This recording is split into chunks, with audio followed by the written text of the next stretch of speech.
ರಾಮಾನುಜದಯಾ ಪಾತ್ರಂ ಜ್ಞಾನವೈರಾಗ್ಯಭೂಷಣಂ ಶ್ರೀಮದ್ವೆಂಕಟನಾಥಾರ್ಯಂ ವಂದೇ ವೇದಾಂತದೇಶಿಕಂ. ರಾಮಾಯ ರಾಮಭದ್ರಾಯ ರಾಮಚಂದ್ರಾಯ ವೇಧಸೆ ರಘುನಾಥಾಯ ನಾಥಾಯ ಸೀತಾಯ ಪತಯೇ ನಮಃ. ಮಾಮೀಸ್ ಸ್ಟೋರೀಸ್ಗೆ ನಿಮಗೆಲ್ಲ ಸ್ವಾಗತ ಮಕ್ಕಳೇ. ನಾನು ನಿಮ್ಮ ಪ್ರಿಯ ಮಾಮಿ.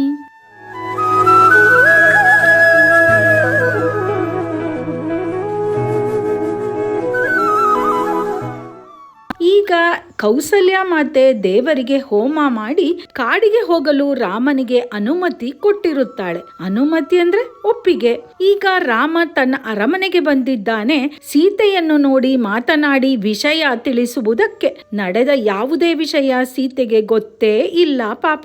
ರಾಮನ ಪಟ್ಟಾಭಿಷೇಕದ ವಿಷಯವನ್ನೇ ಯೋಚಿಸುತ್ತಾ ಕುಳಿತಿದ್ದಾಳೆ. ರಾಮನ ಮುಖದಲ್ಲಿ ಎಂದಿನ ಮುಗುಳ್ನಗೆ ಇಲ್ಲ. ಮುಗುಳ್ನಗೆ ಅಂದ್ರೆ ಸ್ಮೈಲ್.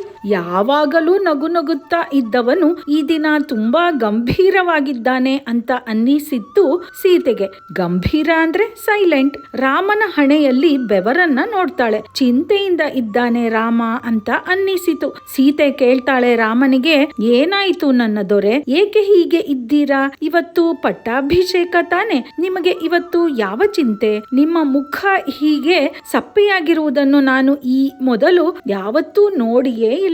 ನನಗೆ ಭಯವಾಗುತ್ತಾ ಇದೆ. ಏನಾಯಿತು ಹೇಳಿ? ಪುಷ್ಯ ನಕ್ಷತ್ರ ಆಗಲೇ ಬಂದಾಗಿದೆ. ಈಗಾಗಲೇ ಪಟ್ಟಾಭಿಷೇಕ ನಡೆಯಬೇಕಾಗಿತ್ತು. ತಲೆಯ ಮೇಲೆ ಬಿಳಿಯ ಛತ್ರಿ ಹಿಡಿಯಬೇಕಾಗಿತ್ತು. ಎರಡೂ ಕಡೆ ಚಾಮರ ಬೀಸಬೇಕಿತ್ತು. ಹೊಗಳು ಭಟ್ಟರು ನಿಮ್ಮನ್ನು ಸ್ತುತಿಸಬೇಕಾಗಿತ್ತು. ಅಂದ್ರೆ ಮಕ್ಕಳೇ, ರಾಜರು ಓಡಾಡುವಾಗ ಅವರ ಹಿಂದೆಯೇ ಹೊಗಳು ಭಟ್ಟರು ಅಂತ ಇರ್ತಾ ಇದ್ರು. ಅವರು ರಾಜರನ್ನು ಹೊಗಳುತ್ತಾ ಬರಮಾಡಿಕೊಳ್ಳಬೇಕು. ಅಂದ್ರೆ ಅಯೋಧ್ಯಾಧೀಶ, ಮಹಾಪ್ರತಾಪ, ಇಕ್ಷ್ವಾಕು ವಂಶ ಕುಲತಿಲಕ, ಸೂರ್ಯವಂಶ ದೀಪ, ದಶರಥ ಪುತ್ರ, ಸುರಮುನಿ ಸುರಗಣ ಸುಸಂಸ್ಕೃತ ಸುಸೇವಿತ, ಬಹುಪರಾಕ್ ಬಹುಪರಾಕ್ ಅಂತ ಹೀಗೆಲ್ಲ ಮಹಾರಾಜರನ್ನು ಹೊಗಳಿ ಅವರನ್ನು ಬರಮಾಡಿಕೊಳ್ಳುವುದೇ ಅವರ ಕೆಲಸ.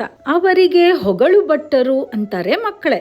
ಹೊಗಳು ಭಟ್ಟರುಗಳು ಏಕೆ ನಿಮ್ಮ ಹಿಂದೆ ಕಾಣುತ್ತಿಲ್ಲ ಅಂತ ಇದ್ದಾಳೆ ಸೀತಾ ಮಾತೆ. ಪ್ರೀತಿಯ ಪತ್ನಿಯ ಭಯವನ್ನ ನೋಡಿ ರಾಮನಿಗೆ ಸಂಕಟವಾಗತ್ತೆ. ಹೂವಿನಂತಹ ಮೃದುವಾದ ಅವಳಿಗೆ ಎಂತಹ ಕಷ್ಟ ಬಂದು ಬಿಟ್ಟಿತಪ್ಪ ಅಂತ.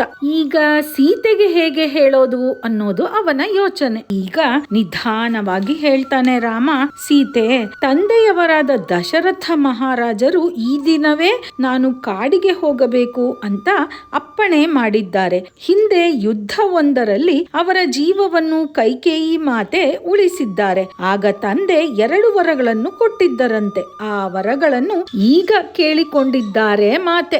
ಈಗಲೇ ನಾನು ಕಾಡಿಗೆ ಹೋಗಬೇಕು. 14 ವರ್ಷಗಳು ಆದ ಮೇಲೆ ಹಿಂದಿರುಗಿ ಬರಬೇಕು. ಭರತನಿಗೆ ಪಟ್ಟಾಭಿಷೇಕ ಆಗಬೇಕು ಈಗ ಎನ್ನುವುದೇ ಕೈಕೇಯಿ ಮಾತೆಯ ಕೋರಿಕೆ. ನಾನು ಈಗಲೇ ದಂಡಕಾರಣ್ಯಕ್ಕೆ ಹೋಗಬೇಕು. ನಿನಗೆ ತಿಳಿಸಿ ಹೋಗೋಣ ಅಂತ ಬಂದಿದ್ದೇನೆ ಅಷ್ಟೇ. ಹೋಗುವ ಮುಂಚೆ ನಿನಗೆ ಒಂದೆರಡು ಒಳ್ಳೆಯ ಉಪದೇಶಗಳನ್ನು ಕೂಡ ಹೇಳಬೇಕು ಅಂತ ಅಂದುಕೊಂಡಿದ್ದೇನೆ ಸೀತೆ. ಉಪದೇಶ ಅಂದ್ರೆ ಒಳ್ಳೆಯ ಬುದ್ಧಿ.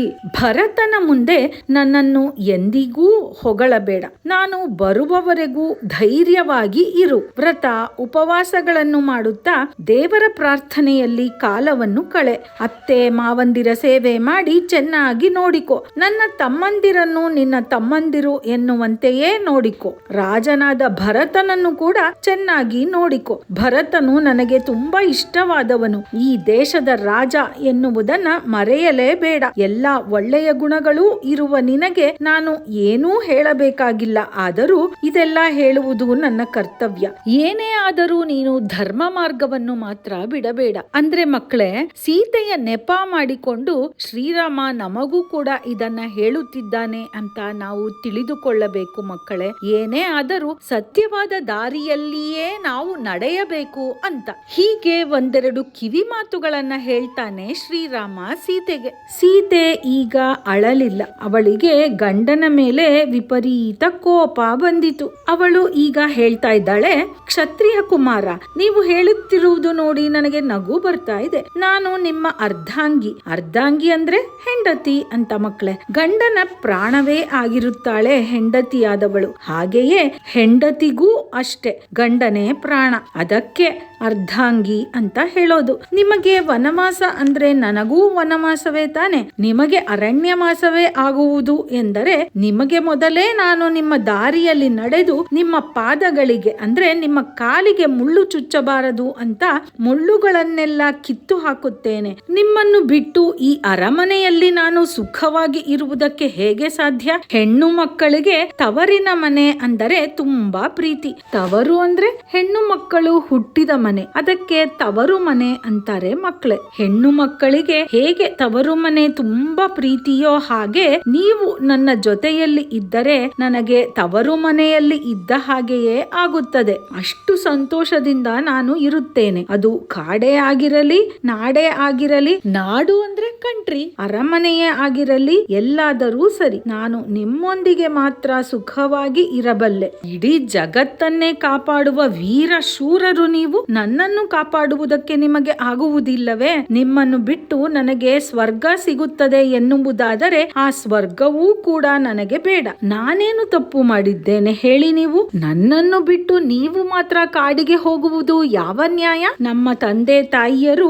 ಯಾವುದು ಧರ್ಮ ಯಾವುದು ಅಧರ್ಮ ಅಂತ ಹೇಳಿಕೊಟ್ಟೇ ಬೆಳೆಸಿದ್ದಾರೆ. ಅಂದ್ರೆ ಮಕ್ಕಳೇ, we were taught how to behave as a girl in our house. ನಿಮ್ಮ ಜೊತೆ ನೀವು ಎಲ್ಲಿದ್ದರೆ ಅಲ್ಲಿಯೇ ಇರುವುದೇ ನನ್ನ ಧರ್ಮ. ನಿಮಗೆ ಧರ್ಮದ ವಿಷಯವನ್ನು ನಾನು ಹೇಳಿಕೊಡಬೇಕೆ? ನೀವು ಕಾಡಿಗೆ ಹೋಗುವುದೇ ಆದರೆ ನಾನು ಕೂಡ ನಿಮ್ಮ ಜೊತೆ ಬಂದೇ ಬರುತ್ತೇನೆ.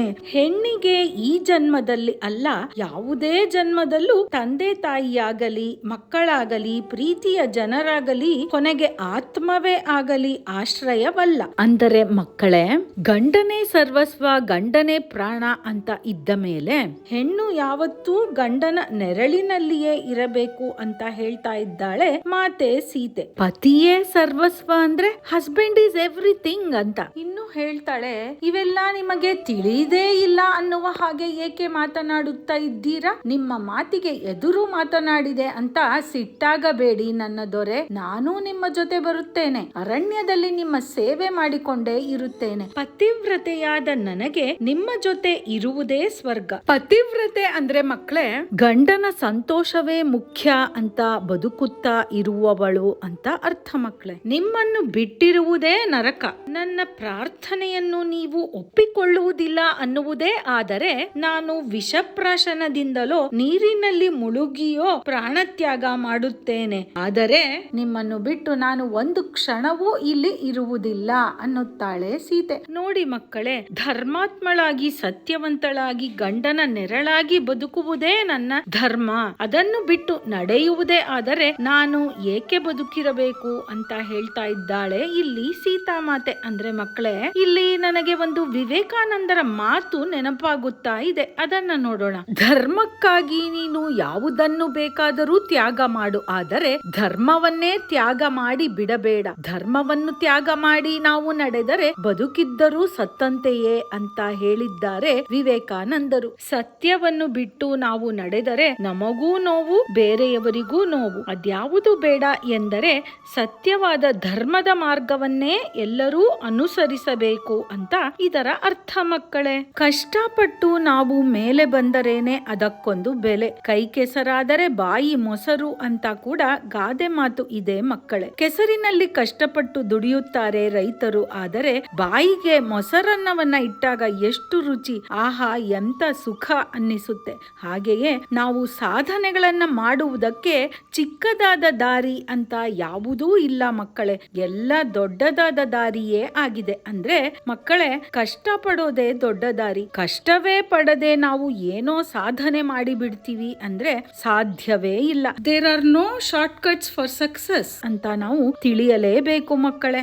ಸತ್ಯ ಮಾರ್ಗದಲ್ಲಿ ನಡೆಯುವಾಗ ಮೊದಲು ಕಷ್ಟ ಅಂತ ಅನ್ನಿಸುತ್ತೆ, ಆದರೆ ಕೊನೆಯಲ್ಲಿ ಜಯ ಸಿಗುವುದಂತೂ ಒಳ್ಳೆಯ ಮಾರ್ಗಕ್ಕೆ ವಿನಃ ಅಸತ್ಯದ ಮಾರ್ಗಕ್ಕೆ ಖಂಡಿತ ಸಿಗೋದಿಲ್ಲ ಮಕ್ಕಳೇ. ಕೆಟ್ಟ ಮಾರ್ಗದಲ್ಲಿ ನಡೆಯುವವರಿಗೆ ಶುರುವಿನಲ್ಲಿ ಜಯ ಸಿಕ್ಕಿತು ಅಂತ ಅನ್ನಿಸುತ್ತೆ, ಆದರೆ ಕೊನೆಯಲ್ಲಿ ಬರಿಯ ಕಷ್ಟ, ಸಾವು, ನೋವು, ಎಲ್ಲಾ ತರಹದ ಕಷ್ಟಗಳು ಬರುತ್ತದೆ ಅನ್ನುವುದು ನಿಶ್ಚಯ ಮಕ್ಕಳೇ. ಕಥೆಯನ್ನ ಇಲ್ಲಿಗೆ ನಿಲ್ಲಿಸಿ ಜೈ ಶ್ರೀರಾಮ್ ಅಂತ ಎಲ್ಲರೂ ಕಮೆಂಟ್ ಮಾಡಿ ಅಂತ ಕೇಳಿಕೊಳ್ತಾ ಇದ್ದೇನೆ ಕೇಳುಗರೆ. ನಿಮ್ಮ ಪ್ರೀತಿ ಪಾತ್ರರಿಗೆ ಈ ವಿಡಿಯೋವನ್ನು ಶೇರ್ ಮಾಡೋದಂತೂ ಮರಿಲೇಬೇಡಿ. ನೀವಿನ್ನೂ ಸಬ್ಸ್ಕ್ರೈಬ್ ಮಾಡ್ಕೊಂಡಿಲ್ಲ ಅಂದ್ರೆ ಈಗಲೇ ಸಬ್ಸ್ಕ್ರೈಬ್ ಮಾಡ್ಕೊಂಡು ಬೆಲ್ ಬಟನ್ ಕೂಡ ಒತ್ತಿ, ಆಗ ನಮ್ಮ ವಿಡಿಯೋಗಳ ನೋಟಿಫಿಕೇಶನ್ ನಿಮಗೆ ಸಿಗತ್ತೆ. ಹಾಗಾದ್ರೆ ಬನ್ನಿ ಮಕ್ಕಳೇ, ನಾವು ರಸಪ್ರಶ್ನೆಯನ್ನ ನೋಡೋಣ. ನೀವೆಲ್ಲ ತಯಾರಾಗಿದ್ದೀರಾ ತಾನೆ? ಪ್ರಶ್ನೆ 1. ರಾಮನನ್ನು ನೋಡಿ ಸೀತೆ ಮನಸ್ಸಿನಲ್ಲಿ ಏನು ಅಂದುಕೊಳ್ತಾಳೆ? ಪ್ರಶ್ನೆ 2. ಸೀತೆ ರಾಮನನ್ನ ಏನಂತ ಪ್ರಶ್ನೆಗಳನ್ನ ಕೇಳ್ತಾಳೆ? ಪ್ರಶ್ನೆ 3. ಸೀತೆಯ ಪ್ರಶ್ನೆಗಳಿಗೆ ರಾಮ ಏನಂತ ಉತ್ತರ ಕೊಡ್ತಾನೆ? ಪ್ರಶ್ನೆ 4. ಇವತ್ತಿನ ಕಥೆಯಲ್ಲಿ ಉಪಯೋಗಿಸಿದಂತಹ ಗಾದೆ ಮಾತು ಯಾವುದು ಮಕ್ಕಳೇ? ಪ್ರಶ್ನೆ 5. ಇವತ್ತಿನ ಕಥೆಯಲ್ಲಿ ನಾವು ತಿಳಿದುಕೊಂಡಂತಹ ನೀತಿ ಪಾಠ ಏನು ಮಕ್ಕಳೇ? ನಿಮಗೆ ಈ ಪ್ರಶ್ನೆಗಳಿಗೆಲ್ಲ ಉತ್ತರ ಗೊತ್ತೇ ಇದೆ. ಗೊತ್ತಿಲ್ಲ ಅಂದ್ರೆ ಏನ್ ಮಾಡ್ಬೇಕು? ಇನ್ನೊಂದ್ಸಲ ಕಥೆಗಳನ್ನ ಕೇಳಿಸ್ಕೊಂಡು ಉತ್ತರ ಕೊಟ್ರೆ ಆಯ್ತು. ಹಾಗಾದ್ರೆ ನಾನಿನ್ನ ನಿಮ್ಗೆ ಮುಂದಿನ ವಿಡಿಯೋದಲ್ಲಿ ಸಿಗ್ತೀನಿ ಮಕ್ಕಳೇ. ಜೈ ಸಿಯಾರಾಮ್. ಸರ್ವೇ ಜನಾಃ ಸುಖಿನೋ ಭವಂತು.